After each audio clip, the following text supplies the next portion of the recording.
Some fortresses weren't just hard to take, they were almost impossible to reach. Built on razorback ridges, sun-blasted deserts, sheer sea cliffs, and even underground, these places turned geography into armor and audacity into architecture. Today, we're counting down 15 ancient strongholds whose locations feel more like legend than logistics. Strap in. These builders picked the most unforgiving real estate on Earth and then dared the world to come get them. Number 15. Sigiriya Rock Fortress, Sri Lanka. From the jungle floor, it looks like a ship of stone.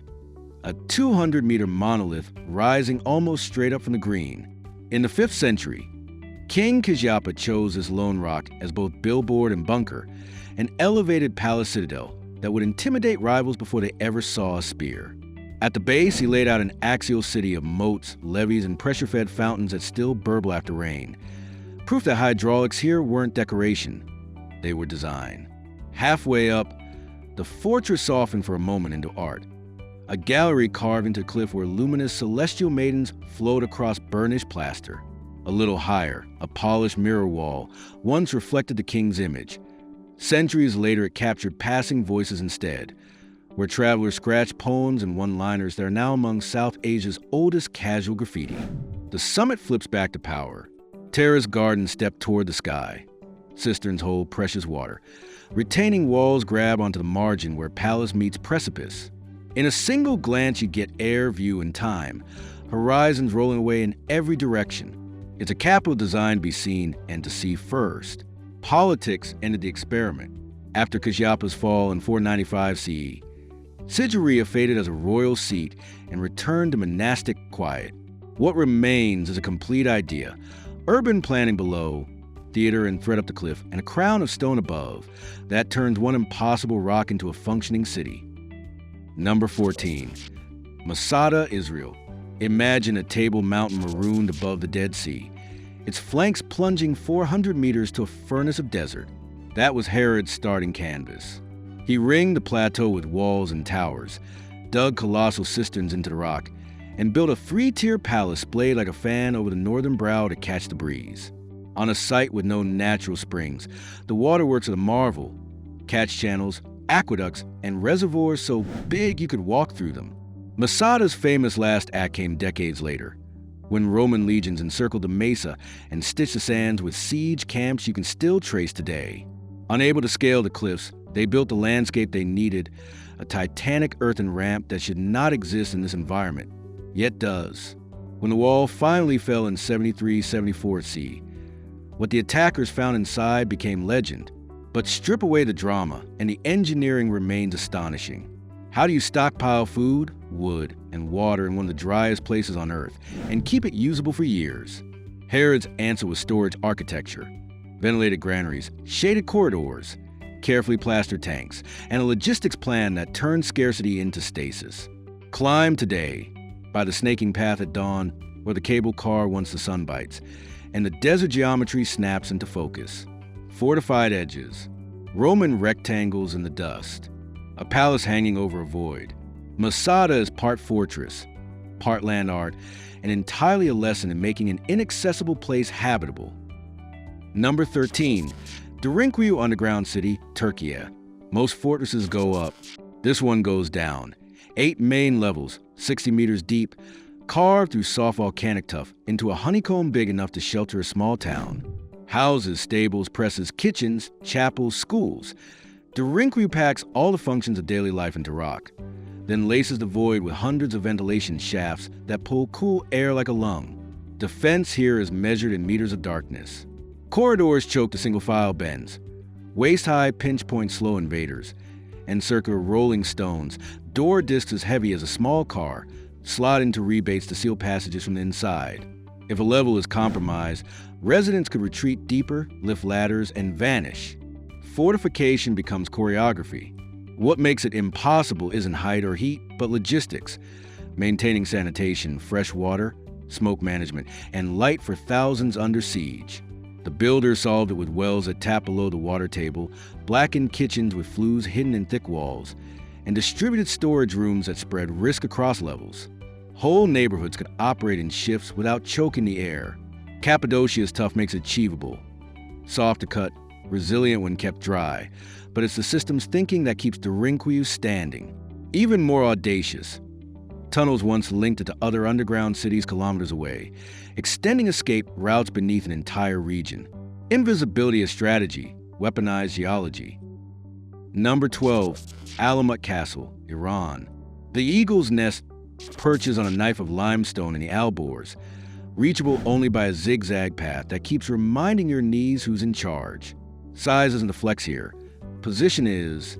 From its eyrie, Alamut could read valleys like a map and make armies look slow. The Nizari Ismaili sees it in 1090 and turned it into a nerve center, part library, part redoubt, part school, backed by a chain of sister fortresses across Persia and Syria. Water is the quiet miracle. Channels cut into bedrock ferried supply from distant springs. Cisterns tucked into courts and corners buffered the seasons. Storage halls and narrow storerooms stabilized grain. Small rooms warmed by body heat made the most of high mountain cold. With cliff for wall and void for moat, every kilogram hauled up mattered. So nothing was wasted. Alamut's power was asymmetric. You couldn't batter it with towers on that ridge. You couldn't starve it if you couldn't fully surround it. You couldn't surprise it with all those horizons. Messages moved fortress to fortress. Ideas moved, too. In a landscape of empires, a network built on elevation, and information proved maddeningly durable. The Mongols finally broke the chain in 1256, but even ruin can't hide the intent. Walk the spine today and you feel the calculation. Crest lines siding, narrow approaches, terraces where a dozen defenders could stop 100. It's less a castle than a thesis about control. Own the ridge, you own the time. Number 11, Montségur, France. Montségur doesn't loom. It balances. A walled crown poised on a limestone plug in the Pyrenees, reachable by a steep goat track, still called a ladder of the Cathars. Narrow is the point. The approach funnels attackers into single file, while the slope works against every step. Inside the enceinte terraces, cisterns, and tight courtyards squeeze utility from scant flat ground. In 1243, a royal army dragged siege engines up surrounding heights and settled in for the long game. Direct assault was futile. The geometry wouldn't allow it. Instead, they built a counterperch on a neighboring summit and raked the castle from equal altitude. One of the only ways to neutralize vertical advantage. After 10 months, the defenders negotiated. What followed seared Montségur into memory. Take away the tragedy, and the site remains a masterclass in topographic defense. The plan forces knees to bend and heads to lift. The wall lines ride edges where stumble is punishment. Rainwater harvesting and small stores made endurance possible. But this was never a palace, just a last, hard place to say, not yet. Time and quarrying stripped the upper works. Yet the platform and barrel-vaulted corners still trace a form tuned to terrain. On a clear day, the view runs to Spain. On a cloudy one, the castle lives in its own weather. Either way, Montségur, sometimes the strongest wall, is a cliff you didn't have to build. Number 10, Bam Citadel/Argi Bam, Iran. A fortress city to color the desert itself. Argi Bam rose from sun, salt, and mud, an adobe labyrinth terraced onto a low hill at the edge of Iran's Lut. No cliff, no river, just heat and distance as primary defenses, and walls thick enough to drink the day and breathe it out at night. From afar, it looks carved, not built. Up close, you see fingerprints fossilized in plaster. Scale did the rest. Concentric precincts step inward from caravanserai and bazaars to barracks, and finally the inner citadel. The keep on the keep, stitched together by blind alleys and switchbacks that turn an invasion into a maze. 30-plus watchtowers stitch sightlines over flats. Gatehouses kink the approach so battering rams can't run straight. The plan traps momentum and metabolizes it into time. Water is the quiet technology. Beneath the dust, cannons. Underground galleries cut on a whispering slope, fed orchards, cisterns, and hammams without losing a drop to furnace above. Adobe was a gamble in a quake-prone land, but in a place with almost no rain, it was a perfect insulator. Cheap, reparable, and cool. Maintenance was strategy. Constant replastering kept the city alive. The 2003 earthquake tore great bites from Bam, yet even broken, the logic reads clear. You can still walk the defensive choreography. Feel the temperature snap cool as you duck through shadowed passages, and understand how a trade outpost became a self-contained world. Against an open horizon, Argy Bam proved you could fortress a desert with clay and cleverness. Number 9. Sacsayhuaman, Peru. High above Cusco, the walls don't zigzag so much as bite. 3 giant serrations of andesite blocks, some the size of buses, keyed together so tightly you'd swear they were cast. No mortar, no wheel, just quarries miles away, switchback ramps, teams of thousands, and stone faces plain until they locked with a thud you could feel in your feet. The shape matters.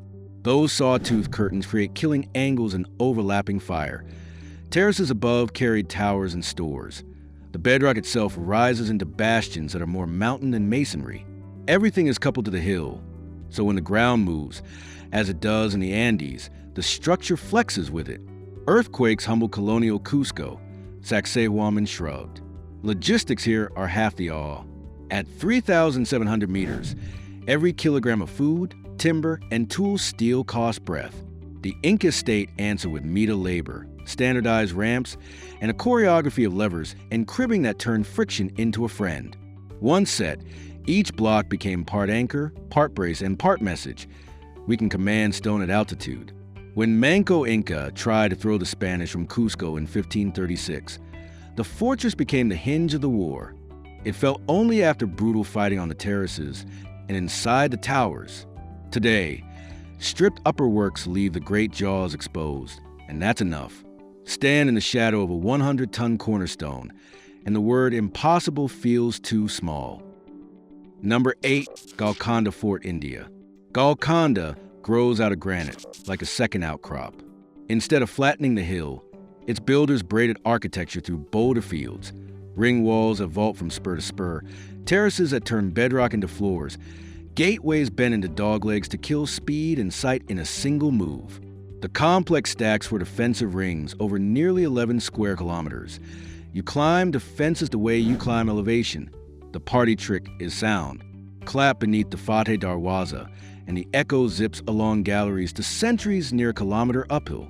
Whispering corners, listening niches, and speaking tubes fold acoustic warning into fort's fabric. Early modern comms baked into stone. In siege terms, that's minutes reclaimed, and minutes are kind of ammunition. Inside the rings, a city, palaces, magazines, armories, reservoirs, temples, mosques, plus the vaulted diamond trade that once moved stones with names, Konur, hope, and stories to match. Water terraces and stepwells stare the hill. Summer pavilions catch drafts. Night rooms gather cool. The same granite that blocks armies also harvests shade. Aurangzeb took Golconda in 1687, but not by blasting the rock into submission. Betrayal opened a gate that battering couldn't. Walk it now at dusk and the fort still feels awake. Bats lifting from arches, voices pinging up the slopes, Hyderabad's lights winking beyond. Golconda's lesson is not just height or hardness, it's integration, geology as blueprint. Number 7. Gonio, Apsaros, Fortress, Georgia. Most impossible sites climb. Gonio sinks its foundations into a delta that moves. The Romans planted a near-perfect rectangle beside the Black Sea and dared the Kuroki's floods to come. They answered mud with method. Layered subbases, rubble cores, lime mortars that set underwater, and drains that taught the site to shed rather than fight water. 18 towers pin the corners and flanks at tight intervals. Coverage by geometry. The plan is textbook castrum. Gates on axes, a cardo and decumanous crossing parade ground, barracks and storehouses rationally arrayed. Because predictability is how you keep a garrison efficient when the climate won't be. In a swampy field where siege machines bog and foundations heave, discipline is structure. Strategically, Gonio guarded a seam. See traffic, coastal roads, and the back door to the Caucasus. Empires recycled it, Roman to Byzantine to Ottoman to Georgian, and each era patched and reused the bones because the siting still solved the same problem. Tradition adds a layer of romance. Local lore says the Apostle Matthias rests within the walls, folding sanctity into the soldier's grid. Walk the curtain today and it feels weirdly modern. Crisp corners, sight lines that sweep the flats, a rectangle asserting order over ooze. Building high is dramatic. Building true on bad ground is witchcraft of another kind. Gonio proves a fortress can be impossible not for where it is, but for what it sits on. Number 6, Quilap, Peru. A stone leviathan on a knife-edge ridge. Quilap looks like someone parked a city wall in the clouds. 20-meter curtains of pale limestone enclose a platform 6 football fields long. Inside, more than 400 round houses and ceremonial spaces cluster like cairns on a mountaintop. Approaches taper into single-file ramps where defenders could meet an army one at a time. Altitude is the moat. Architecture is the funnel. The Chachapoya built it centuries before the Inca, hauling unimaginable tonnage without beasts of burden or wheels. They solve water with channels and subdrains that bleed a rainforest ridge dry. They solve gravity with terraces keyed to bedrock. They solve crowd control with those narrowing galleries that flip numbers into liability. You don't take Quilap, you survive it. Weather is the enemy now, mist, rain, limestone, and time. Yet even with collapses and slips, the intent still stands. Carved friezes ripple across surviving walls. House circles hold the footprints of families. Sightlines jump from crest to canyon in a single glance. It's defensive urbanism tuned to a landscape that plunges on all sides. For years, Quilap hid behind distance and mud, known mostly to locals and a stubborn trickle of archaeologists. Easier access has arrived, and with it a race between visitation and preservation. On a ridge this thin, every step leaves a trace. But step carefully, and the old choreography returns. Narrow and look down, feels small. That's the point. Number 5, Maiden Castle, Azerbaijan. Maiden Castle doesn't dominate a skyline. It clings to one. Perched along a slender limestone ridge in the Greater Caucasus, it's hemmed by cliffs on 3 sides and reachable only through a single, winding track that could be severed in minutes. 5th, 6th century engineers didn't just build a fortress. They picked geography so hostile that the land itself became a gatekeeper. The plan is compact. Outer curtain riding the ridge crest, towers fuse the stone, and narrow terraces holding garrisons and stores.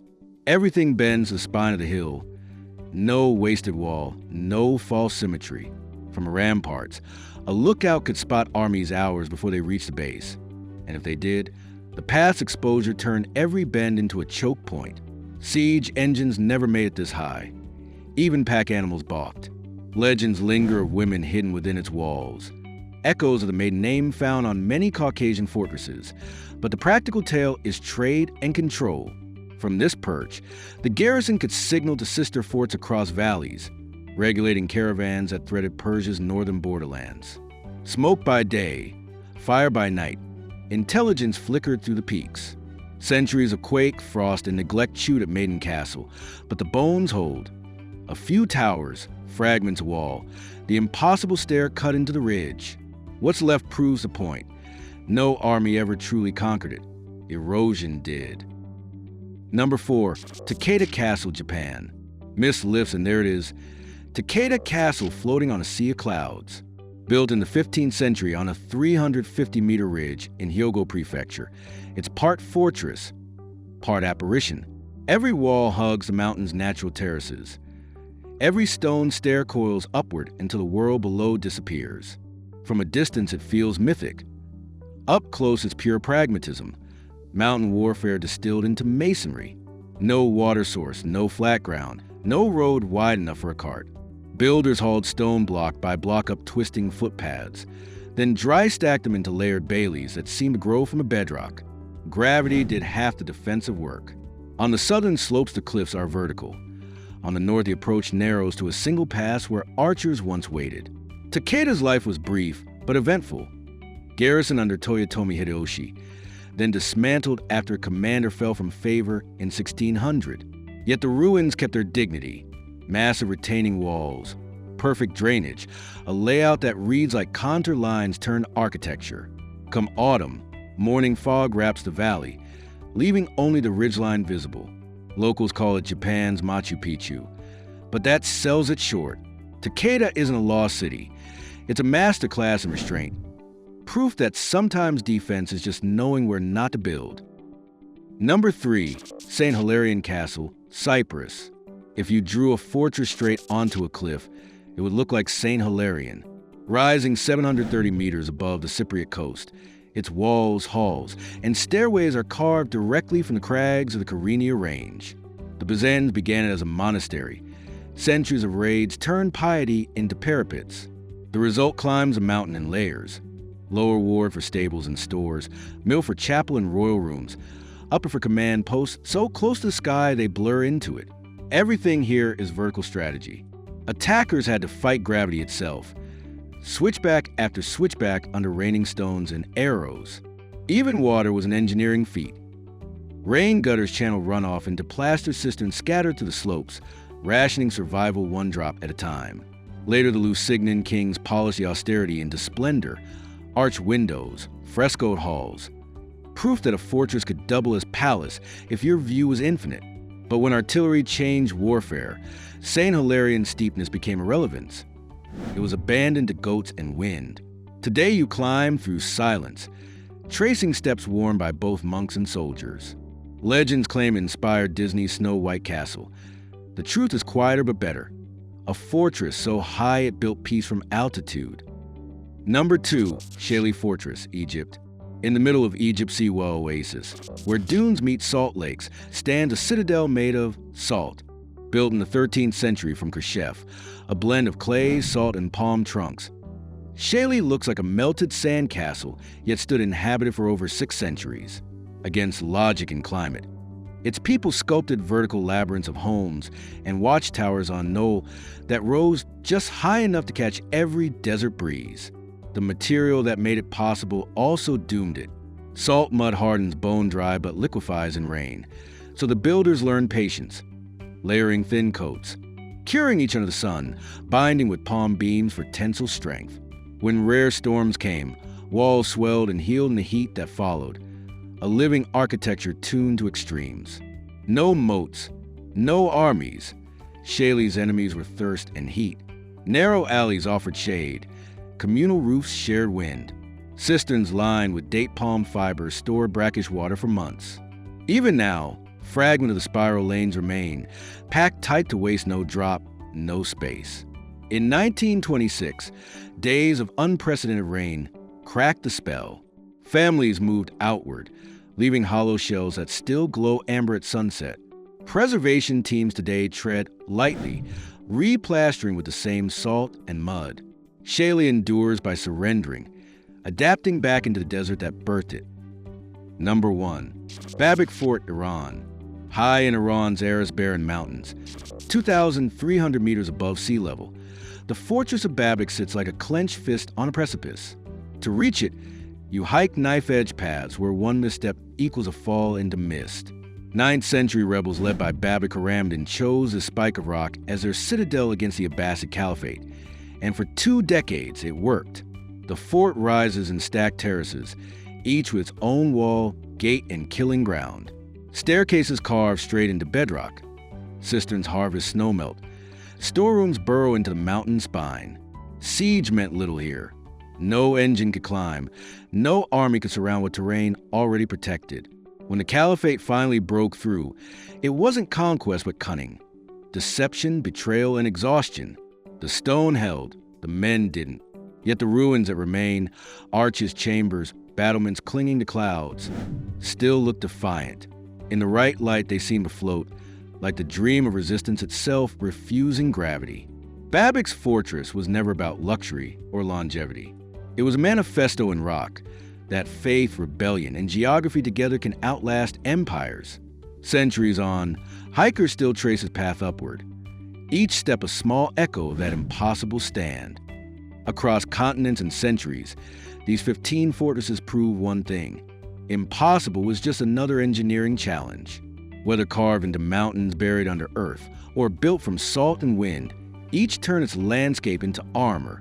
Time has weathered their stones, but not their audacity. Testaments to a human instinct as old as war itself. To climb higher, dig deeper, and make the unreachable our home.